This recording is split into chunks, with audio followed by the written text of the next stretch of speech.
Today we are bringing you guys some good stuff, some news and different things. We're going to talk about the AI disruption and what that means for you, for us, and everyone in between. DJ, you want to kind of unpack that a little bit and what we're going to talk about? Yeah, we ran some analysis, and the goal is basically to do a little bit of a dive. It's a little speculative of what we think when the robotics really meets artificial intelligence in the job market, what that could potentially look like, some things that you need to position yourself for, and just get ready for, and, what we really feel people need to be kind of focusing in on as this whole thing starts to progress. Because, pretty much now in the next couple of years, once robotic really starts to scale, AI is already scaling, as we all know. I just think the workforce and a lot of things will look a lot different. We just want to make sure that your income stays autonomous. Yeah, Deuce, man, I think honestly that it'll be liberating.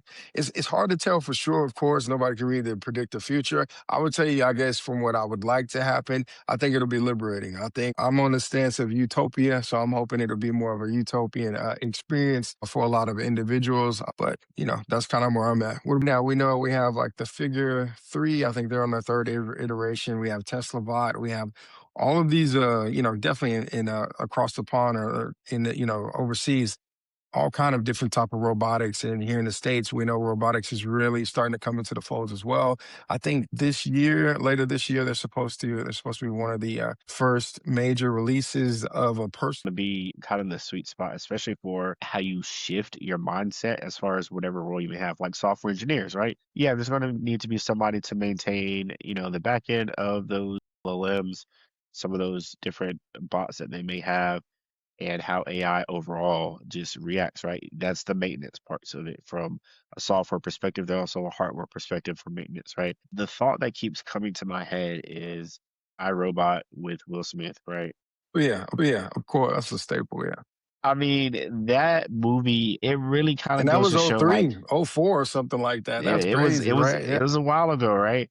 yeah, But I mean, if you really look at how that movie came about, but also the advancement in the robotics, but not yeah. only robotics, but agentic AI, right? There was some of that in there as well. The advancement really came from this new neural robot that they had, and that's kind of, well, like, it sounds almost scary and creepy, but yeah, we're kind of headed in that route. If you think about, what's out now, we're headed, not saying to the demise of what happened in that movie, but just how that movie is poised, like the setting behind it. If you really think about it, right? It's kind of interesting because everything is becoming more automatic.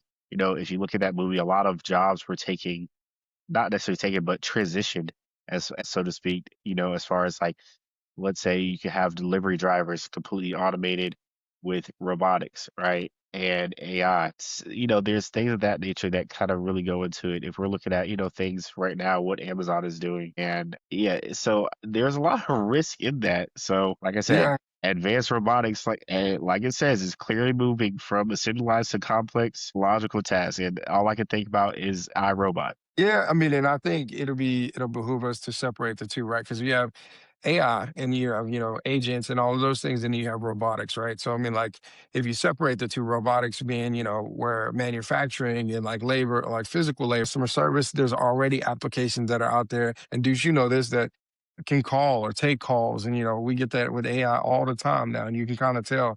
And they even like play little sounds like they're in a contact center or call center or something like that. All right. We're using a lot of resources for a lot of different things, like to make, and if we think about, in essence, for sustainability, the carbon footprint that we've had as an economy, as a world, as a country, there are going to be jobs that need to be practicing sustainable things, whether it's from an ecosystem, from corporation standpoint. That's important, right? And I think that it goes to show the battle that we're going to be in, right? Look, I'm bringing up another movie, the movie called Surrogates with, I remember you talking about that. Yeah, was that yeah, Bruce so that, Willis? I think it was Bruce Willis, but it's interesting because it's like a lot of these advanced technological movies, have some truth in it, right? As far as what is projected down the future.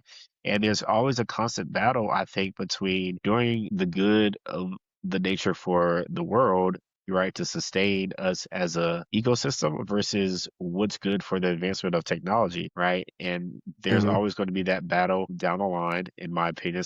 Obviously handle some other things. So, you know, and then, No, absolutely. factory labor. as like we said with robotics, as that starts to really improve and enhance, as we've already seen that right now, like Tesla, the Gigafactory, and all the automation that they have. Hyundai, they purchased Boston Dynamics, as we saw that before, and so like they're already having robots that are at some of their plants and all that. So I really think that that's going to scale up as well. So as we can see, that's why some of that labor will decline here coming up. And there's a quote. I mean, I know we were talking about it before. It's not to compete with robots; it's to own them or leverage them, not necessarily own, or whatever the case is, but to work with them essentially. And that's a path to autonomous income is, if you really position yourself right now, a lot of entrepreneurs will be leveraging this. So you may not be the platform owner, you may not be Tesla where you're creating the bots, but you might buy a bunch of robots and then like, depending on how good did they get, you can teach them a skill and then they can leverage that skill and then you can run a fleet of robots, right? So now we have autonomous vehicles that are Tesla's talking about as robotaxi. If your individual purchases a fleet of those,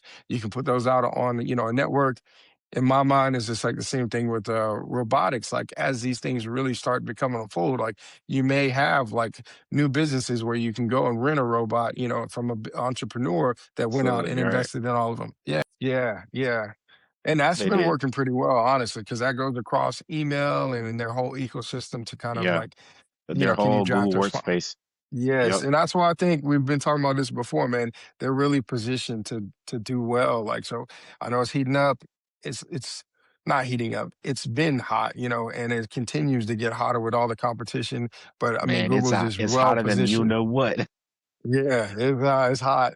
But yeah, critical thinking I think is as good because as these tools, if you're building them out for clients, if you're using them for yourselves, you definitely want to check these things, but you also want to be literate, like right as it is right now. Like I was using N8N a lot to build out different agents, but now there's what are they? OpenClaw, that open source. As we'll talk to, as I was mentioning before, that's kind of the wave of automation. There's Make.com, Zapier. There's all these tools that you can use either personally, or you may have the chance to use them professionally, and all those other things that can really automate a lot of things. So if you're an entrepreneur and you're really trying to scale up your AI agency and build different AI agents. Time. I mean, just the fleets now that it's been going on. It's going to be something really, really interesting to see how that takes shape for this next year.